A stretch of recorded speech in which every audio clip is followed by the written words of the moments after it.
G'day there guys, this is Markee, and welcome to my first episode of r/JustnoHOA. As per my legal advice video, I'm going to start reading some comments because I feel like they really add to these stories. Sit back, relax, chuck a shrimp on the barbie, or a prawn, and I hope you enjoy this video. Being considered an unauthorized boarder by HOA, which is a cross post from Freak HOA. Well over a decade ago, I was forced to move in back with my dad. Was only planning to stay a few months till I was financially stable enough to get my own place once again, but my dad insisted I stay rent-free while I got my car paid off, and some serious dental work was done.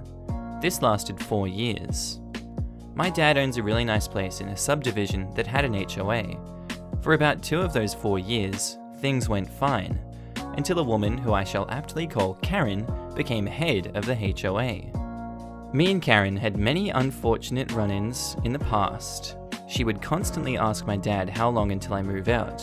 Then she would always report me and my dad to the HOA for the silliest things, which the HOA would usually ignore, or at best dismissed after getting our side of the story. But now that she was in control, she took direct action. The first was to declare an unauthorized boarder, after instituting a bylaw that all adults 21 and older in our household have to be registered with the HOA as a permanent resident. With a minimum of 5 years, they have to stay without penalizing the homeowner. My dad refused to do any such thing because I would eventually be getting my own place. But Karen insisted, even serving him 2 years of backdated penalties of having me there. My dad ended up having to spend money on a lawyer to send her a cease and desist order because I was legally grandfathered in since I was there before the bylaw. Of course, the fines were begrudgingly dropped, but afterwards, she would try to nickel and dime my dad with constant little things, like me being out at all hours of the night when I worked late, or the way I dressed in public being inappropriate, which is a jeans and band t-shirts mostly, and other stupid crap that most of which were not in the bylaws. She even took to using a selfie stick over the fence to see if there was anything in the backyard violating the rules. I since moved out of there, and a year or so later, Karen was voted out of the HOA after peeing off the wrong people. And good riddance to her, we don't need that scum like that in our neighborhoods. Get rid of that, Karen. Thank God. Bye. How to kill an HOA! Exclamation mark, exclamation mark. Okay, so here is what is up. Me and my wife have been getting harassed by a new HOA to join, as my house is the lone hold out on the beachfront strip. Short and sweet. I write this today because, my friends, I have discovered the 2-step process to kill an annoying HOA. With my highly evolved ape brain, I've spent the weekend scouring the laws and legal loopholes, and through a series of quantum calculations that will only make sense to me, I have found the means to kill the HOA anywhere. Step 1. Organize your community and friends at the next meeting to have a someone or yourself call for no confidence and vote to remove all HOA board members. Vote in new members. Step 2. Have new president. Vote to overturn all standing fines, then end meeting with a vote to dissolve the HOA in entirely. Any properties owned by the HOA are to be sold to pay off any debts owed by the HOA. Record everything, then turn a copy of video into the governing body of where you live, as proof. And then just wait for the HOA to make rules to stop this from happening in the first place. We love that. We love how power works in society. You should follow your own rules.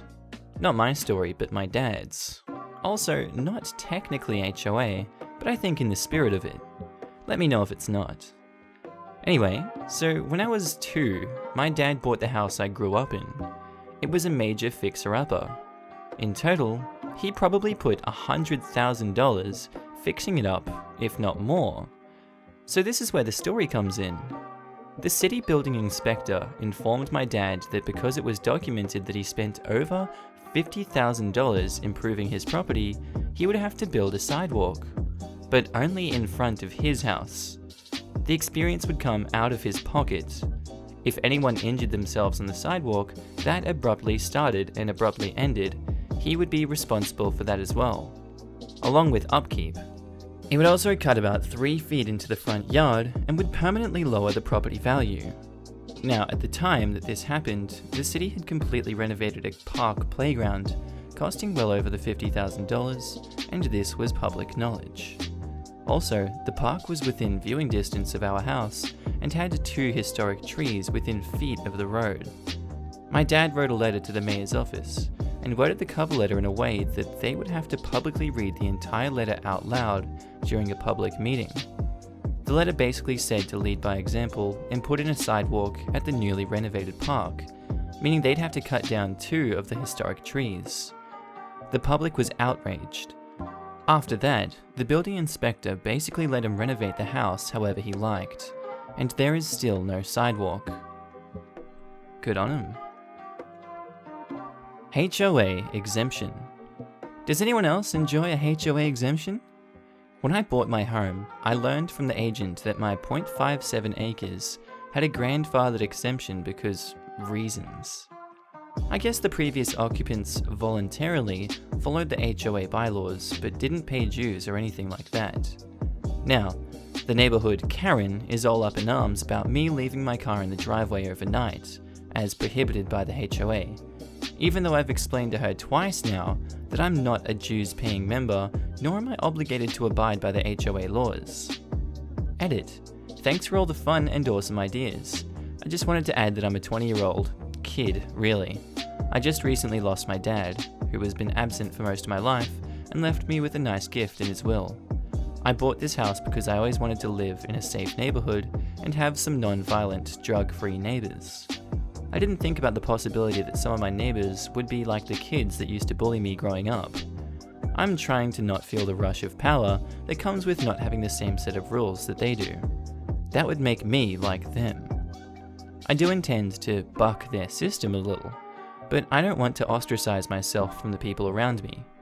I will still do my own thing on my own property, within local ordinances, while keeping it tasteful and subtle. I will pursue nuanced resistance. So someone says, "You trash-breathing heathen, how dare you even own a car?" Loads and loads of sarcasm. No crap, she gave me a copy of the bylaws, so just to make sure I was aware of the community standards. I immediately get to thinking about what color to paint my driveway. You lucky son of a tramp. I'd heard of HOA before, but wasn't really aware of how much of a PITA they are until now. I really did luck out. DM Me Skills says, make sure you read up on those bylaws so you can accidentally not follow a few. They said I've already got a non-compliance list ready, and I'm gonna start with a pair of 50-foot flagpoles in the front yard. Whoa! Hoist up various international flags, making a point to avoid American ones, so you can grind your massive display of non-patriotism in Karen's face. Or pick flags from US territories as a political statement that they should be admitted as states already. Then when she gets all up in arms about you being un-American, she turns out looking like an idiot, while you're just exercising true American freedom of speech. Ace8 Joe says, if they send you a violation or keep on it, file harassment charges. You could become the neighborhood hero. They said they had cameras installed yesterday. Trespassing is going to be my first move. A posted no trespassing notice prominently on the garage door is evidently necessary, along with a notice to the HOA attorney, not in HOA. If residents keep harassing me over rules that do not apply to me, the HOA can pay my legal fees for a cease and desist for harassment. Please notify the relevant parties to leave me alone. So they said, I'm gonna check with the local government to see what the requirements are. V's, AV's, color, size and locations of signage. Because I'm not part of the HOA, I shouldn't have to do anything proactive to warn them. Besides which, Karen is one of the officers, and I've already told her that I'm not required to comply. And the last comments for this one, I really like these. Can we offer suggestions? Posted and no trespassing signs around the perimeter of your yard. Mowing only every 2 or 3 weeks. One of your flags be a POW because it stands out. Making a political statement is a bit scary, and the most sad sight on earth. And they said they saw a very tasteful no trespassing sign the other day in antique brass. I think I'll do that. I don't want to go to full-blown tacky, but want to illustrate that there are reasonable personalization that everyone should be entitled to make to their own property. And our next story. I have answered with a cannon shot.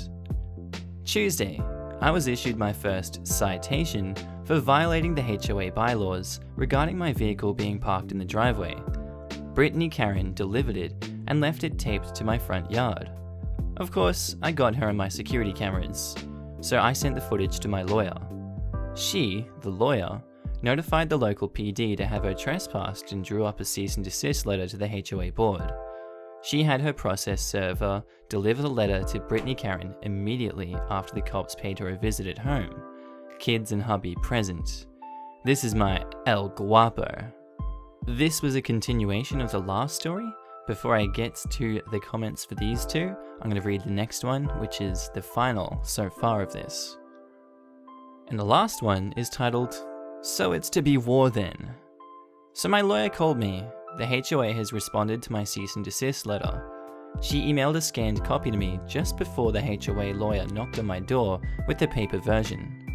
In summary, they say that the HOA exists to preserve the aesthetic integrity and real value of the property within the community, as well as ensure utility of the infrastructure and basic maintenance, to enable all residents within the neighborhood to enjoy a peaceful life free from significant inconvenience.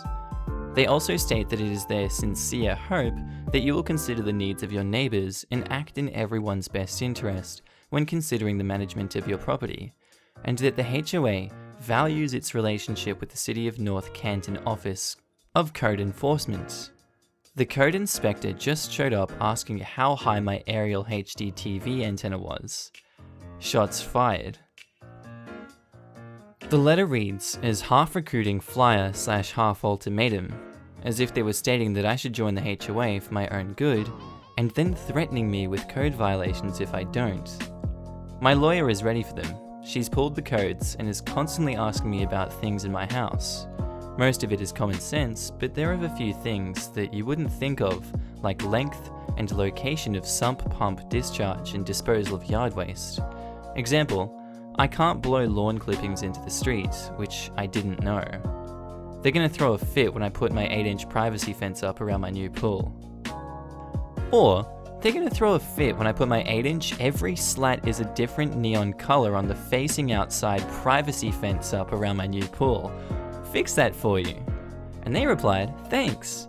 As much as I like the idea of getting full-blown tacky on them, I just don't want them peeking in my backyard and getting all jelly about my in-ground. Outdoor kitchen, anyone? Mural of tastefully nude Deadpool? Cancer Comics Deadpool?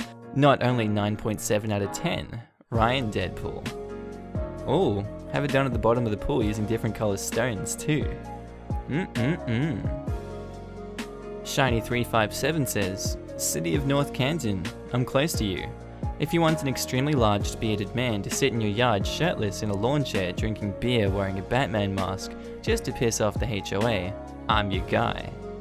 And they say, we're not there yet. Besides which, I'm 20. Probably not a good idea to have alcohol on my property yet. They say, good quality root beer that comes in glass bottles. Make them think you're drinking alcohol. Very nice. And G-Bra says, if they continue to harass you, violate one of their HOA rules per harassment. They will stop real quick. And they say, I'm just glad the code guy brought his own ladder. I'm within code, by the way. Someone says, I'm not such a strong r/freak HOA enthusiast, but do sympathize with lots of stories here. For your case, I'm wondering how much higher you can raise your antenna. The harassment the HOA is showing you is completely unacceptable, so I feel like you should fight back and show them up. If anyone not on the board complains to you, just let them know the fight that the HOA board has started. Antenna masts can extend to raise the bottom of the antenna to a height of no more than 10 inches above the highest point of the main house. Anyone who stopped to think for a second would have realized that since you started by getting lawyers involved, that trying to sick lawyers on you is not going to work. And they say, my attorney doesn't really have enough to do. My dad was her only major client, and since he passed, I think she's just bored. Turn her loose and watch the world burn. and then they say, I recommend against that. If she plays too far into these pointless battles, it could easily mar her own record of integrity when courts see her coming into work. There's a fine line between justified and rabid ferocity, and it can be blurred way too easily. So OP replied, she's close to retirement. From what she says, my dad was her only client for the last 2 years. He owned a contracting company, and she made bank off of him. I think she sees herself as looking after me since my dad was a good client. And the last string of comments I'll read is by Matthune PDX. Yeah man, I do not understand this HOA or their lawyer. I've been on the 3 condo boards in my life. I have always been a live and let live kind of guy, so have been adamantly opposed to stupid rules. That said, as a board member, I would absolutely have known whether or not we had jurisdiction over someone, and if we didn't, we wouldn't be hounding them to follow our rules. We would, however, politely invite them to neighborhood functions. I certainly would never have countenanced paying members' dues money for a wild goose chase, which is what your neighbors are doing. I can see this in court.